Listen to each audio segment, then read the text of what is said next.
Ya za ka ji a ranka idan aka ce akwai mutumin da ya ƙirƙiri kimiyya da fasaha, ma'ana technology, tun kafin lokacin technology? Ma'ana wani mutum yanda ya yi ma kimiyya da fasaha riga malam masallaci, wanda ya ƙirƙire su a lokacin da ba lokacin da ya kamata su zo ba. Wannan mutumin ba kowa ba ne face shahararren marubuci Leonado da Vinci, wanda ya rayu a ƙarni na 15.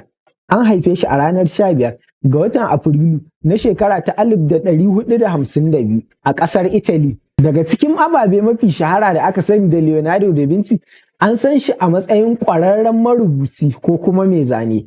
Zane mafi shura a duniya, wato zanen Mona Lisa, shi ne zanen da ya fi ɗaukar hankali daga cikin zane-zanen da ya yi. Duk da kasancewar ba shi ba ne zane na farko da Leonado da Vinci ya yi, sai dai shi ne zanen da duniya ta fi sani kuma zane mafi suna a gabaki ɗaya idon duniya.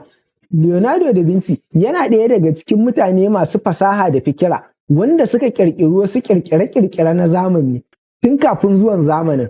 Misali, Leonado da Vinci ya yi tsari na zana jirgin sama wanda a lokacin aka kasa aiwatar da wannan jirgi, sannan kuma shi ne mutumin da ya fara yunƙurin aiwatar da rigar tashi ko kuma kumbo na sauka daga sama.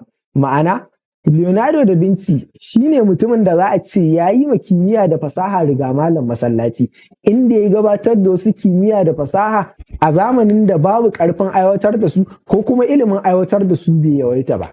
Akwai abubuwa 10 mafiya ɗaukar hankali wanda aka fi sanin Leonado da Vinci da su. Abubuwan su ne kamar haka. Abu na farko, Leonado da Vinci bai yi karatu mai zurfi ba ko bai halarci wata makaranta mai zurfi ba, saɓanin yadda muka ɗauka a wannan zamani, wanda ya je makaranta mai zurfi shi kaɗai ne mai fikirar da duniya take bukata. Bayan haka yana rubutu a sashin madubi, ma'ana yakan yi rubutun da dole ba za ka iya karanta shi ba sai da reflection.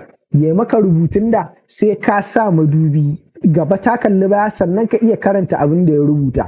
Abu na uku da aka fi sanin Leonado da Vinci da shi shine ya zana jirgin sama kafin lokacin ƙirƙirar shi. Ma'ana tun a ƙarni na 15 ya riga ya zana tsarin jirgin sama da helicopter shekaru 400 kafin jirgin sama ya fara tashi a sama, wanda a wannan lokaci babu isassun kayan aiki ko kuma fikirar da za ta aiwatar da wannan tsari da yi. Abu na gaba, Leonado da Vinci shine mamallakin zanen Mona Lisa, ma'ana zane mafi shahara a faɗin duniya. Bayan haka, Leonado da Vinci ya yi bincike na ƙwaƙwaf a kan sigar jikin mutum, wato anatomy na jikin mutum. Har ila yau, ƙwararre ne shi a ɓangaren ƙirƙirar makaman yaƙi, inda ya zana kuma ya tsara manyan tankokin yaƙi da bindigogi wanda za a iya amfani da su. Sannan kuma wasu daga cikin injinan yaƙi na zamani wanda muke aiki da su har yau, an ƙirƙire su ne daga fasahar zane ta Leonado da Vinci. Za mu iya cewa abu na 7, ya bar dubban shafuka na bincike, ma'ana a yawan takardu da warƙoƙin da ya rubuta wanda suke bayani na ilimin zube, akwai shafuffuka mabambanta wanda ya yi zane masu ɗaukar hankali, waɗanda waɗannan zanuka a wasu an aiwatar da su yanzu ana amfani da su, wasu kuma har yanzu ilimi bai kai yadda za a tafiyar da su ba.